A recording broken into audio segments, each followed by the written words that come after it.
So thank you for coming to the Innovation Agenda, How Marketing Powers Growth and Change. I said before, this is the most exciting time to be in this business of marketing. So much change with AI, with data, with platforms, new operating models. But it's one of the key pieces, and the reason why is because of performance, because we can actually measure performance, create performance, do performance. So we have a great panel today.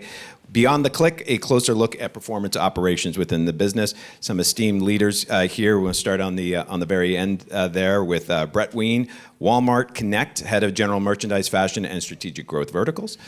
Sitting next to Brett is Simon Whitcombe from Meta, Vice President of North America.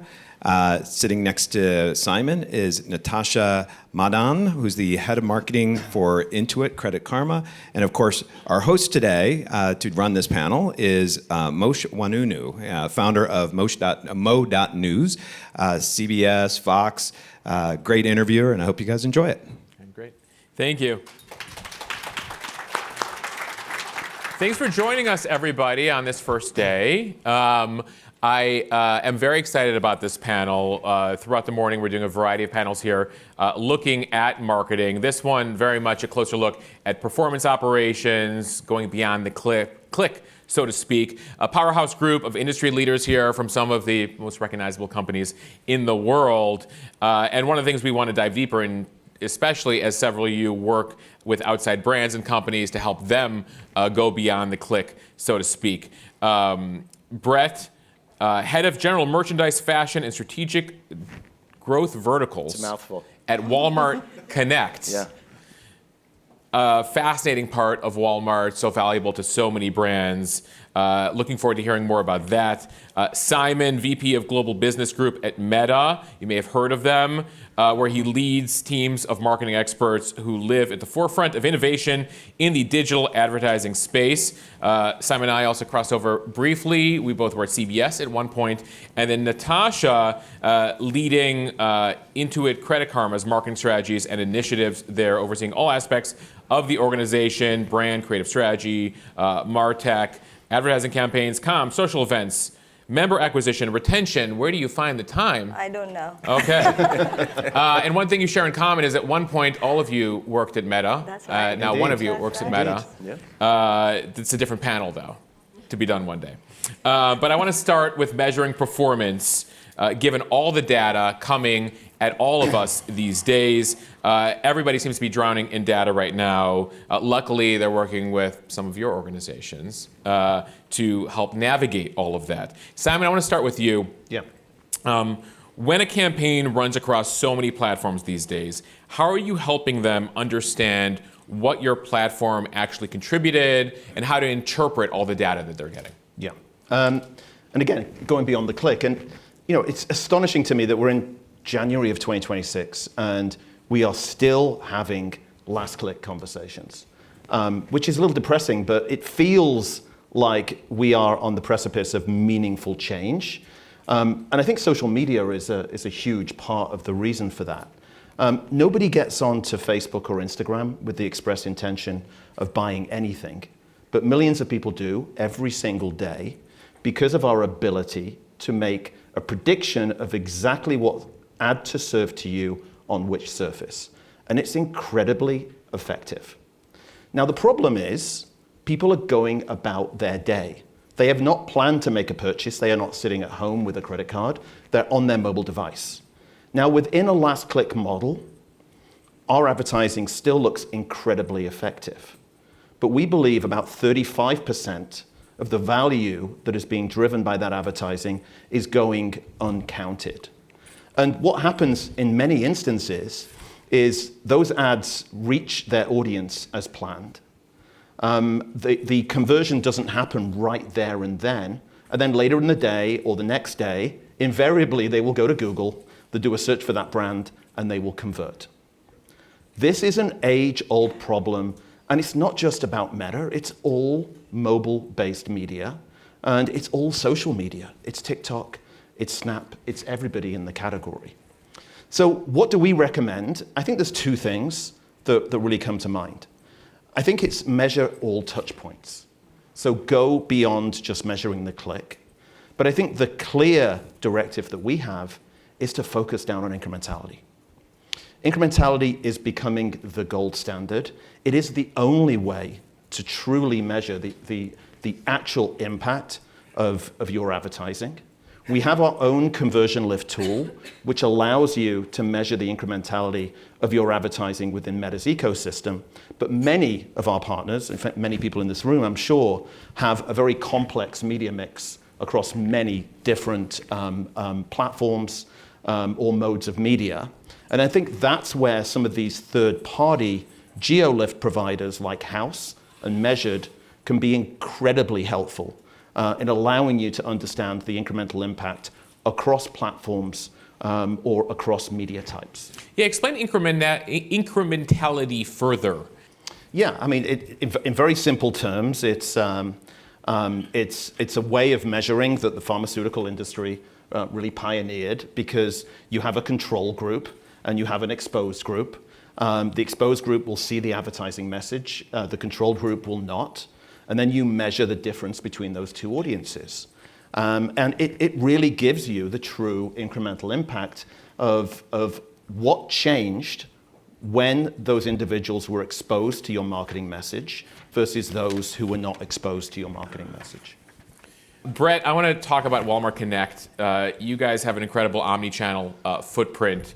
How do you work with brands and sort of, riffing off of Simon here, how are you looking at especially incrementality, and how are you assisting brands taking in all that data? Yeah, so most people in this room hopefully are familiar with Walmart. We have a lot of size and scale. I think let's start with that. We have over 4,600 stores, retail locations in this country.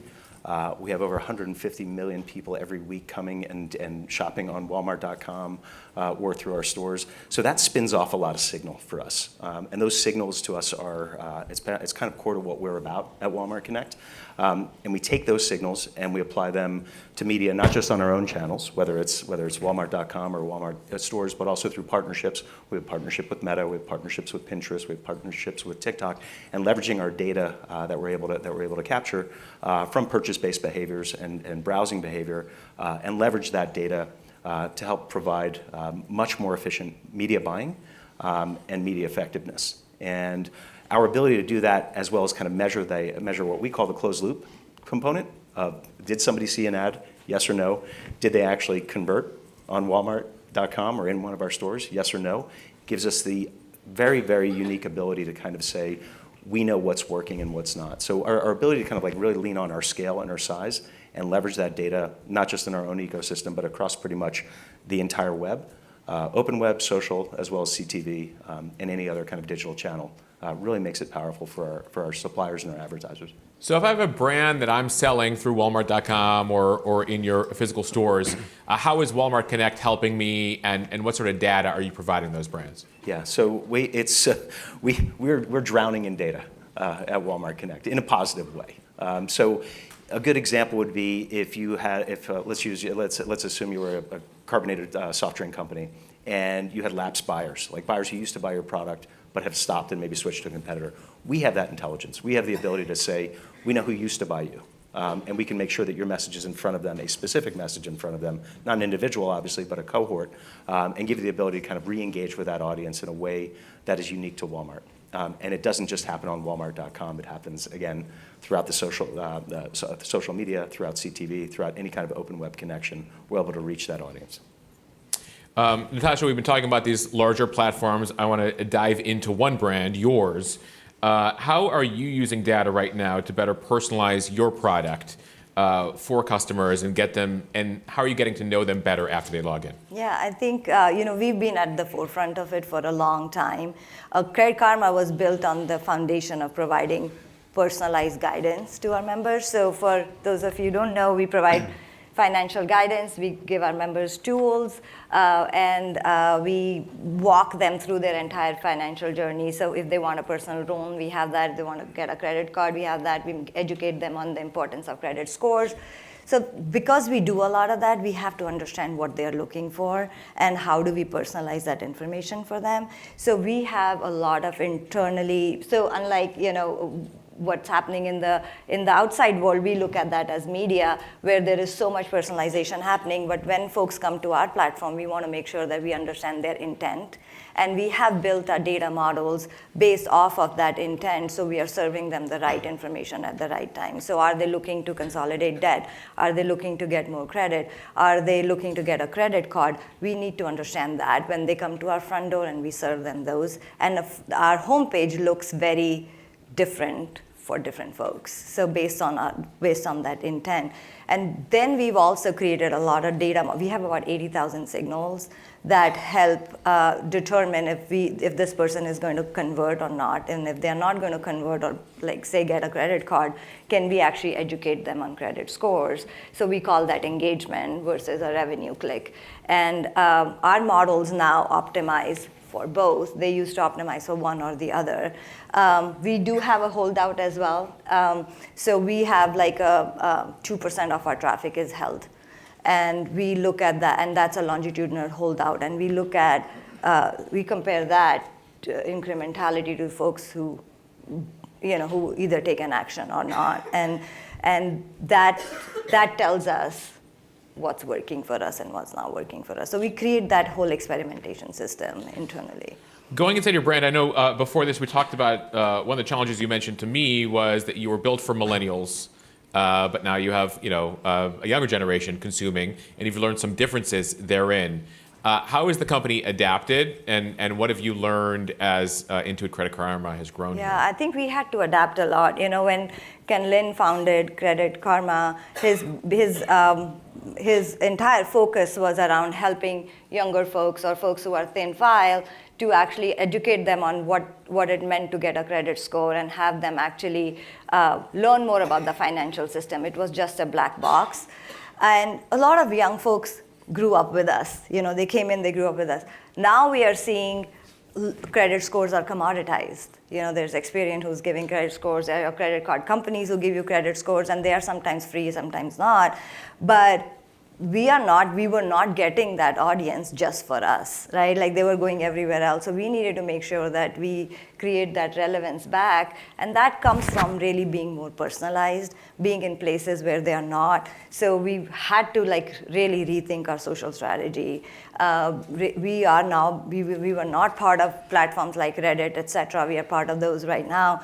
Our goal is to be where the members are and really bring them in with the information they need. So we've seen a lot of that change. There's also a lot more readiness to give the information than millennials would earlier. Well, yeah, so you were saying that Gen Z is willing to give you a lot more information, very personal information. They are very skeptical of brands, and there is a lack of trust. Credit Karma, fortunately, has a lot of trust with them, just given the fact that we've been out there for a while, and we give a lot of free financial guidance. But in ChatGPT, they upload their bank statements, and that is really open. Wait, explain that. They're uploading their bank statements for what? They're asking questions in ChatGPT and saying, this is my statement. How do I save more money? I need to buy a car.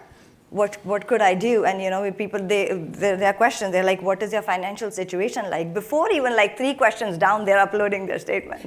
So they're a lot more willing to give that information.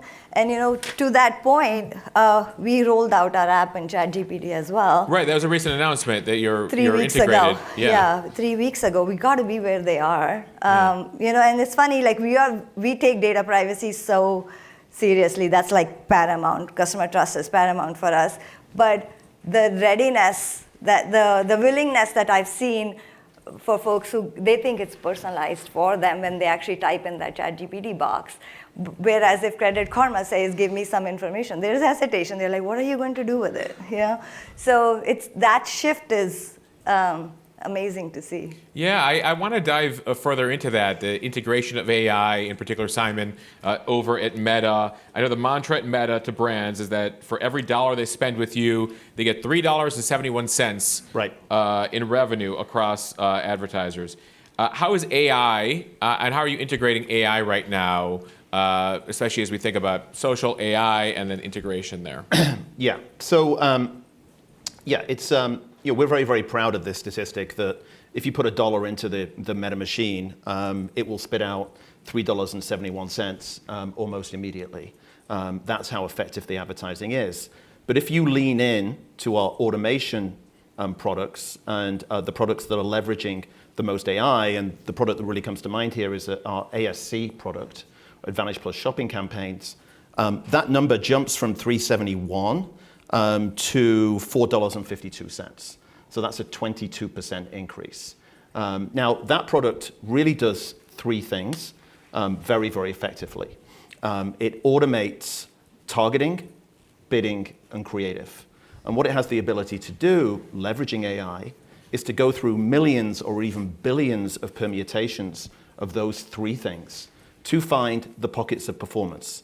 This is something that you could never replicate within a marketing team. It's really driven by the AI itself and the compute required to run that particular product. So I think that's one example. I think one that is emerging that we're really excited about is something that we're calling business AIs. These business AIs or agentic experiences are available in your ads on our apps and services, so literally inside of your ad creative, on your website, or in business messaging experiences. And think of it as a white glove concierge that you can interact with via text or voice and ask any question that you have about individual products. It really guides the customer journey. And again, if you think about digital advertising has been a boon for e-commerce. It's been a boon, I think, for products of a certain price. It's been a little bit more difficult to recognize the value on longer consideration cycle purchases. I think what business AI gives you the opportunity to do is go further down funnel. So rather than clicking over to a landing page where you're trying to guess the experience that the consumer might want to see, you can ask the business AI to answer whatever question that you have. So that product, right now, we're focusing on small businesses. We're seeing some really encouraging early results with this particular product. I just think it's a very, very exciting indication of where we're going in the future. One insight that blows me away, and I was speaking to one of the partners that's leveraging this product a couple of weeks ago, is how simple a lot of the questions that are being asked actually are. I spoke to the CEO of a cosmetics brand who was telling me that some of these questions are so basic that the questions that they ask themselves when they're building their ad creative, and they go, no, everybody knows that. And I think what the AI is finding out is no.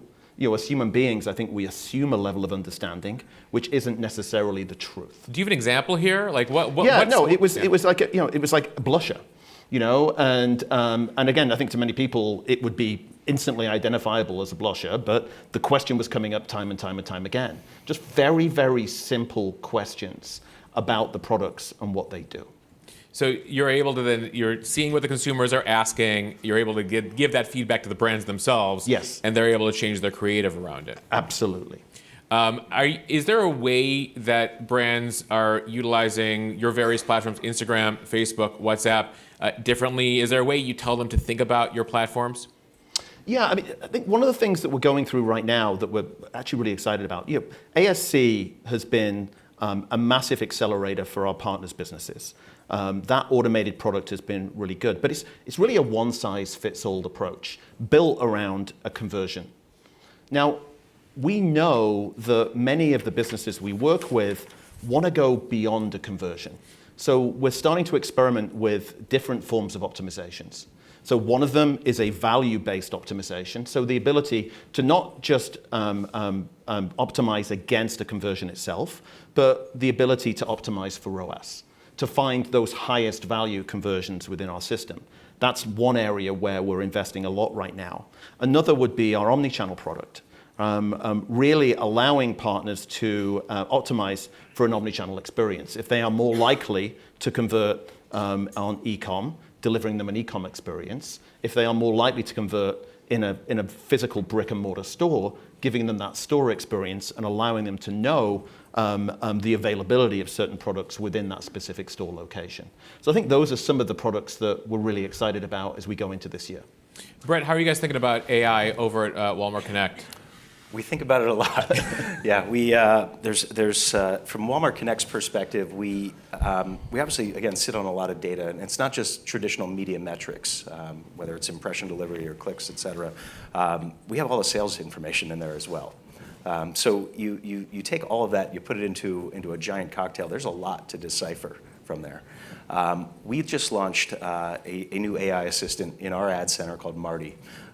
It's completely enabling our users or our advertisers to leverage just basic plain English to find insights, to build campaigns, drive creative, and just get to answers more quickly than if they were relying completely on sifting through reams of data themselves.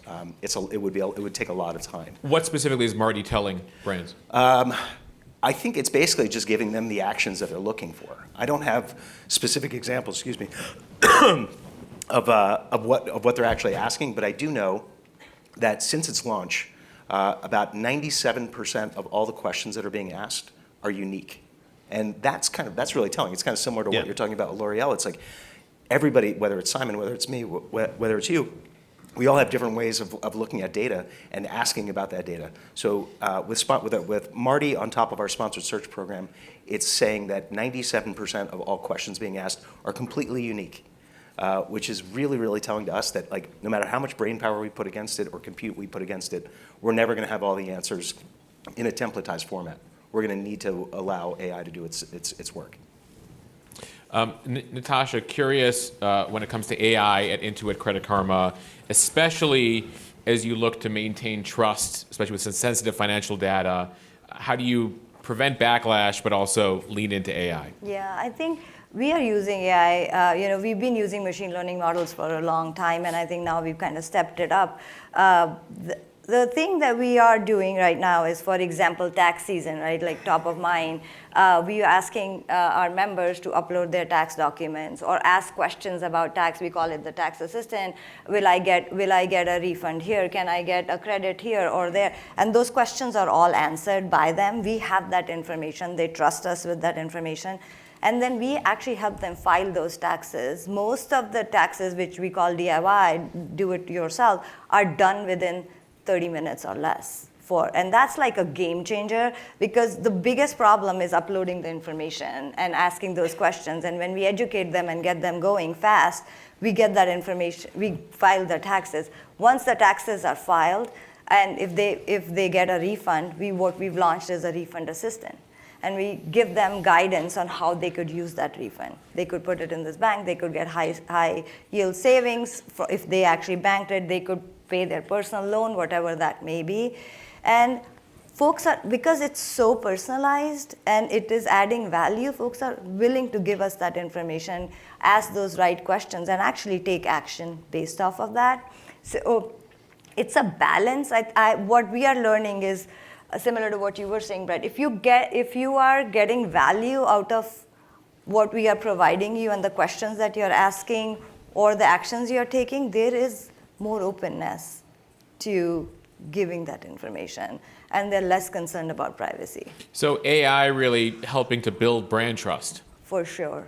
And if you do it right, it does build brand trust. We've been talking consumer-facing AI. Curious, internally, you said that AI has cut testing time for certain things you're trying to do from 7 days to 7 hours. Yeah, a lot of our creative testing time has just gone down drastically. Any of our TV ads we would test, any of our social creative we would test before we would launch. We now actually put it, a lot of those Ipsos testing, Bodomatics, all of the work that we do is done in hours. And so we've cut a lot of time there. Research, we have loads of consumer research available. Most of the time, it creates a lot of inefficiencies. Most teams go out and do new research, even though a lot of that exists here. So we've actually consolidated a lot of that. Now folks can go in and ask those questions within Gemini, and they get those answers back in. We have so much internal information, and this is not just at Credit Karma, across Intuit. A lot of customer segmentations that have been done over years. You don't have to redo some of that stuff, and you can get that information, so cut down that time as well. drastically. We've broken down a lot of silos when it comes to talent as well. We've been able to, because we have information at hand, we've been able to act really quickly. As generative engine optimization started, we moved from SEO to GEO. We created a mission team, and within 2 weeks, we were out there experimenting on Reddit. And that I do not think would have ever happened if we did not have the information we had or we were not as nimble organizationally. How are you educating your brands, and I can throw this, Simon or Brett, about AI in general? I think we have over 10 million advertisers leveraging our platform at any given time. And about 7 million of them are using our AI tools and using them in every facet of our system, whether it's using ASC or whether it's using a lot of our sophisticated Gen AI creative tools. The companies that aren't really leaning in on the AI side as much is large businesses. And again, I think there's a lot of fear and concern about control. And again, I think getting... What aspect of control? I think that, and again, I was going to save this for one of your later questions, but it's really focusing on what could go wrong rather than what could go right? And I think that small businesses, I think the upside of AI tooling is so obvious to them in it being able to build out and do things that large businesses can do easily. I think makes sense for smaller businesses. And I think that larger businesses are just more cautious in their approach. So what we're doing is we're trying to get those large businesses comfortable with beginning to experiment with those tools. A great example would be when advertisers are leveraging or they find success on our platform, they tend to do exactly the wrong thing. Right? Which is they build 1 million permutations on that one creative idea. And so essentially what they do is they end up reaching the same audience again and again and again because our system is incredibly good at serving the right creative to the right person. So that's an example of leaning into some of our creative tooling to help you build more diverse assets or be able to build assets across all the placements that we offer in the Meta ad stack. So you can diversify that creative experience and you can reach more partners. I think that's an area where we are beginning to get some traction, but it's slower with large partners than it is with small. Interesting. As for Meta, your platform has billions of users globally. It creates the potential for huge silos, given your huge, Facebook, Instagram, WhatsApp, et cetera. Yeah. Looking at AI internally, how have you adapted your approach organizationally? It's a good question. To better integrate AI. Well, I mean, one of the things, if you're not aware, we do not have separate monetization teams across our various apps and services. We have one monetization organization that is responsible for building the ad products and the tools that we make available to our partners. So there is one central team. But when it comes to the tools themselves, originally we built out a central AI function within the business, and then Mark realized the ability or the potential downfall of this would be that the rest of the organization wouldn't lean into AI as much as we should do. So we've taken a more distributed approach where every app and service is working with our research and development teams to develop their own AI solutions, but making sure that every part of the business is leaning in here and innovating rather than having one central location. Well, Brett, I know that you guys recently added a chief AI officer. Yeah, that's right. Yeah, we brought on board Daniel Janker, and it's actually really telling to me that our company is so focused on this that we literally brought in a new C-suite executive to run this. Walmart's a very large employer. We have millions of employees worldwide. The largest employer, or what? The largest. The largest employer in America. In the US, in the world. Private sector, or public it's like you and the sector, Chinese military. Yes, public sector. Yeah. Public No, sector. seriously. Yeah. Let's not go there. Okay. But it's big. It's a big company with a lot of divisions that have been stood up over the years and have created their own, whether it's product, whether it's communication, whether it's any kind of enhancement. And bringing Daniel in is kind of an eye opener for everybody inside the organization, outside the organization, that we're taking AI extremely seriously, in the sense that we are centralizing it. We are putting all of our efforts into one group to help kind of streamline the efficiencies that we need, both internally for our own associates, as well as externally for our clients. And bringing that all together is going to be a game changer for our business. The amount of transactions that we do on a daily basis, the amount both internally and externally, it's super complex. And bringing AI on top of it all will have an enormous impact on the way that we do business internally amongst ourselves, and externally how people engage with Walmart, whether it's suppliers through merchants to suppliers, advertisers to Walmart Connect. The list goes on and on and on. So is it your suggestion, and I'll throw this to any of you, that companies should be thinking horizontally when it comes to AI? That the AI person shouldn't just be its own vertical, but needs to be thinking across every single.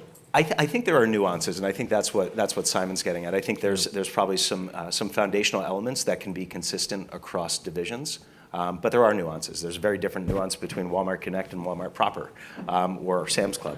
But being able to kind of bring that all at the core and having like the true strength of the compute, of the technology, of just kind of the knowledge in one central location is not a bad thing. Yeah, I think that's right. To have a data foundation and build things that go across probably makes a lot of sense, but it's a hybrid approach because the needs of the business and needs of the customer segments are so different that when you create agents or when you create personalization, you need those verticalized Well, you have a lot of solutions. brands under Intuit. That's right. Yeah. So we have AI that goes across, but then we also have a lot of AI work that is within the teams. So, we talked, Natasha, about the customer journey being different for everybody. It's not a linear thing. What does that mean for how you've been approaching customer acquisition? How have you been thinking about the funnel? Yeah, for us, I think the funnel, again, is very personalized. It's based on customer segments that we look at because there are personas and segments that at an aggregate level, we actually did a new segmentation where we are looking at intent, aspirations, fears, and purchase behavior all together and leveraging that to actually buy media and also serve online. So we work with Horizon, and they have like their own AI system that helps us. They use our segmentation to help us find those folks online, off platform for us.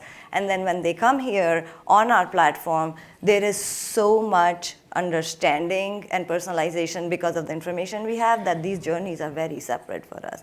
And when we do I think the challenge for marketers now is, because of AI, we personalized everything, but when we go to market, it's very hard to have a one-on-one conversation, especially when you're buying media. So at what level are we consolidating and creating those cohorts where we are able to get the ROI back? And I think that's what we are trying to figure out now, because there's going to be so much sea of sameness. How do we actually stand out when we actually do cohort-level marketing? Yeah. And how is that going to be meaningful and efficient? Like, that's a big question for us right now. Curious, Brett, at Walmart, you've been building a connected retail and media ecosystem, including Vizio. What have you accomplished and what have you learned so far from that process? We just crossed the 1-year threshold with Vizio, and we are still so excited for what's to come. The partnership's been great. We're announcing it this week that Vizio, since Black Friday and Cyber Monday, has become the fastest growing OS brand in the country. And I think that kind of shows the power of like bringing Walmart and Vizio together. At the end of last year, it officially became a private brand. That's only going to be available at Walmart and Sam's Club. And so this is televisions. What's the reach of Vizio? I don't know if the number that I'm allowed to talk about right now is around 20 million households have. So call it about 20% of U.S. households have a Vizio television in in their living room or somewhere in their house. So pretty significant. And the beautiful thing that the advertisers and suppliers that we've been working with this past year who have leaned in is they're now seeing it all come to fruition, like the vision of bringing Vizio in-house. Not only does Vizio have great strength in terms of just kind of like household penetration and their ACR data, but now we're leveraging Walmart Connect data for advertisers there. So I use this example a lot. I don't have cats in my house. I don't like cats. And when I see a cat commercial when I'm watching television, it kind of gives me the icks. That doesn't happen in true connected television format. We know people who have cats. We know people who don't have cats. So it just makes media work. Wait, are we entering an era here where I can learn about my consumers and I have a cat version of the commercial and a non-cat version? Sure. And I will serve you the non-cat version? Sure, please. Yeah. I think it's just going to. Sorry to all the cat owners. Yeah, I apologize. I'm not a pet guy. I have 4 kids. That's enough. It's there. It's there, and certain marketers are leaning in and taking advantage of that, knowing who to present that message to and who not to present that message to. And how does that? I'm without going into too much detail, like the data collection, the data analysis. How are you getting? How does that Vizio back to Walmart Connect? How does that pipeline work? Yeah, it's well. Right now, we're being very careful with it. We're extremely, as everybody on this stage has to be. Yeah. We're very careful with any data that we're collecting. Yeah. It's completely anonymized, but there's IP data that we can take advantage of and stitch the data together very easily. Simon, you guys have a lot of data coming at you as well from all the users on your platforms. What are you excited about right now? What are you leaning into as you continue to integrate AI and you start to learn more and more about users? Yeah, I think we've talked a little bit about the agentic experiences and what that can mean. Let's talk about personalization. I think personalization is a really interesting one. Anybody who's operated any form of media business in the history of media will tell you that, particularly in digital media, you'll remember this from your experience, every time you serve an ad, there is an impact on engagement, right? Because it is there is a barrier between you and the content that you're there to consume. And I think the holy grail of advertising is, can you get personalization down to such an art that the commercial that you are serving is additive rather than negative to the user experience? And I think about that as one-to-one personalization. How can we get to a point where our targeting ability is that good that in most instances this ad is great news? I think that opportunity, that one-to-one personalization, I think with foundation models and the AI, the acceleration of our business due to AI is not as far away as you would think. I think it's probably within 2 or 3 years we will be able to get to a point of one-to-one personalization. Now, I think the interesting thing about this... So sort of, remember Back to the Future? I feel like there's been a few films like that where you walk past the billboard and it's like, hey, Simon. Right. Welcome back. Well, and again, I hope there's a creepiness component. Yes. It was creepy. There's a creepiness component of this as well, right? So I think it has to be. This is the idea that a creative would be served in your context, but your context in a way that it would be seen as additive. So yeah, I think it is something that seemed like a very, very long way away. I actually think now it's much sooner than you would think.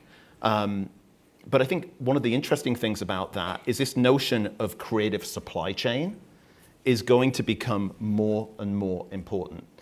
Because if Meta or anybody else in this space has the ability to target advertising that well, brands are only going to be as good as the diverse creative that they can build. So I think that's going to be an interesting change that we're going to see in the industry over the next 3 to 5 years. Brett, curious if you what your top line is for brands who are using Walmart Connect. If there's this is the way not to be using it, this is the way to be using it. Are there mistakes that marketers in this room might be making, or guidance that you can give them? I think there are mistakes, but it's early stages in terms of like what we're about. And I think Simon, like to Simon's earlier point about the click being kind of like the only definition of success. I think that still exists, and it still exists within certain pockets of suppliers that we work with. And I think it's coming from not a lack of education, but just a lack of understanding of like a real true media mix. We have a lot of investment from shopper teams, shopper marketing teams, and they are very myopically focused on, did the dollar that I invest turn into a sale in that immediate moment?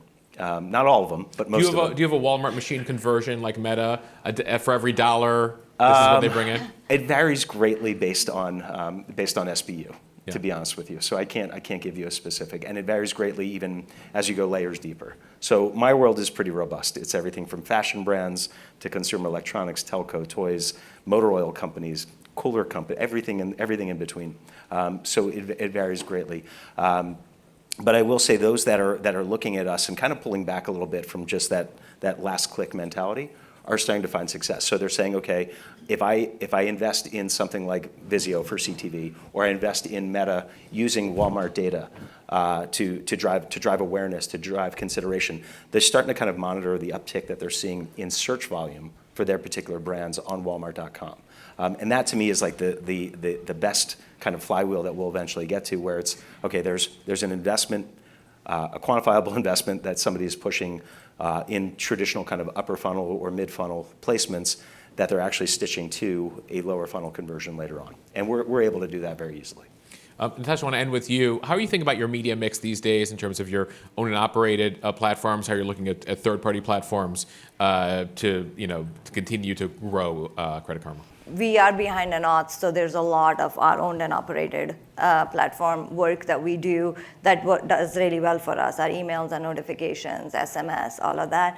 But then if we were to get new audiences, if we were to get them to do new things, we definitely have a very robust media budget, and we go outreach at them. I would say one thing here is that there's going to be so much sea of sameness. To your point, Simon, the ability to target, ability to understand the context, ability to generate the creative is going to be, everyone's going to get better at it. I think your differentiator is going to be who is saying what they are saying. Right. So creators will become a lot more important. Micro-influencers will become a lot more important. People are going to focus on who's talking, not what is being told. Because I think what is being told is going to be so similar.